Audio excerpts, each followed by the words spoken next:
Hi, my name's Matthew Williams, and I'm the managing director of Change Your Story, which is a new company I've set up, and I'm going to be making a vlog series of what's really a very significant time in my life. I'm setting up my own business, and I've recently gone full time into my own business and developing my own business. So I just want to talk a bit about that. Really, I want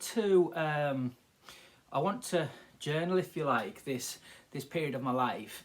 Now, I did this previously when I started writing about 5 years ago now. I was going through some difficult times. Anyone that's followed me will know, following my divorce, battles with my mental health.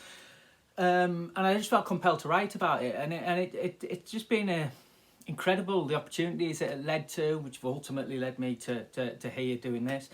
And also, one of the best things about it has been how it's helped other people, and other people have reached out to me. And I mean, I still get it quite often now, and people telling me how, reading the book and different things that I've done has really helped them. And so like I said, I wanted to document this both for me, and I also find like kind of articulating experiences that are happening helps you to it can help you put a new perspective on things, but also hopefully it can inspire some other people along the way as well, because like I said, this is a significant step for me. I never in a million years would have thought that I would run my own business, or that I'd want to. That it never appealed to me, the idea of being running my own business, being self-employed. I've been very fortunate in my career to work doing things that I loved. I worked in boxing for 11 years, and I think it was about 8 or 9 before that, working in sport as a whole. And then we spent a year and a half, couple of years working in mental health. Things that I've been very passionate about, so I've been very fortunate.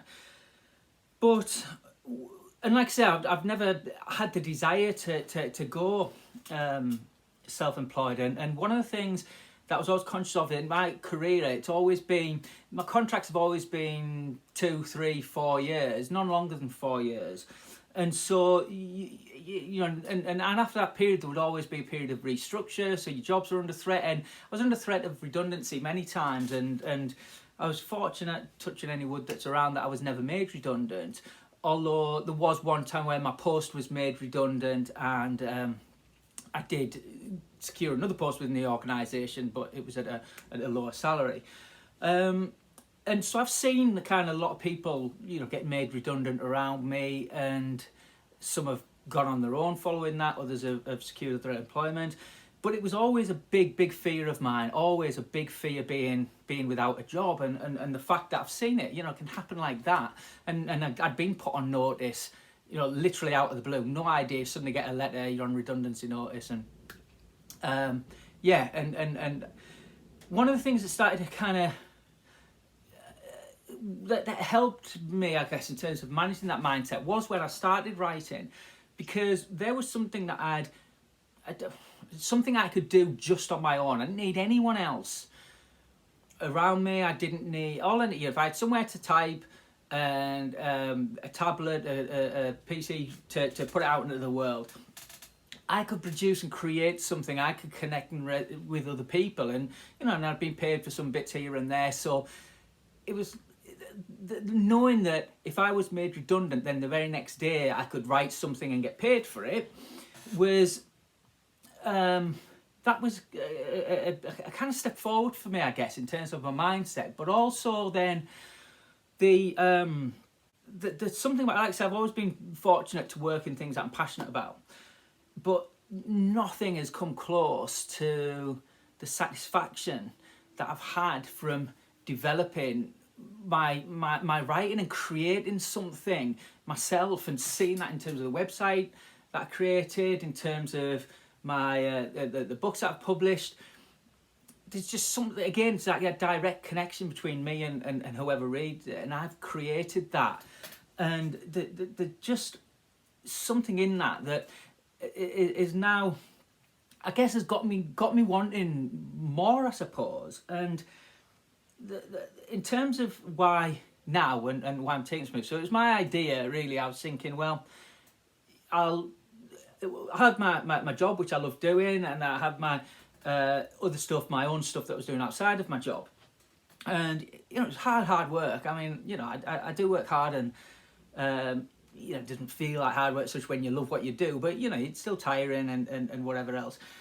And I was, and it was kind of my idea that, you know, my own stuff would start bringing in income that would allow me to perhaps go part-time in my job, and almost this kind of safe transition.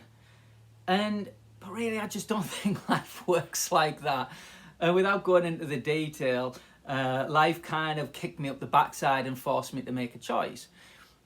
And I made the choice to take a chance on myself, to back myself, to know that I'll have a period of time where I'll just give my all to developing my own business. Whatever happens, to seize that opportunity. And I've had no fear, no worry about, well, what if this happens, what if this happens, what if that doesn't happen. It just felt right. It felt like life put me there, and I had a choice to make, and I took it. And there's no, and you know, the way I live, I don't look back, I don't have regrets. You do the best you can with what you've got at the time. And so it came from some very difficult circumstances. But yeah, I took the leap, and that's it. And I think that's one of the key things at this point, our lesson, is that life demands you take a leap of faith, and faith in yourself. If I can't have faith in me, well, who else can? You know, what else is there? You know, if I can't back myself. So that was a massive, massive thing. I look forward to seeing where it goes. Speak again soon. Bye-bye.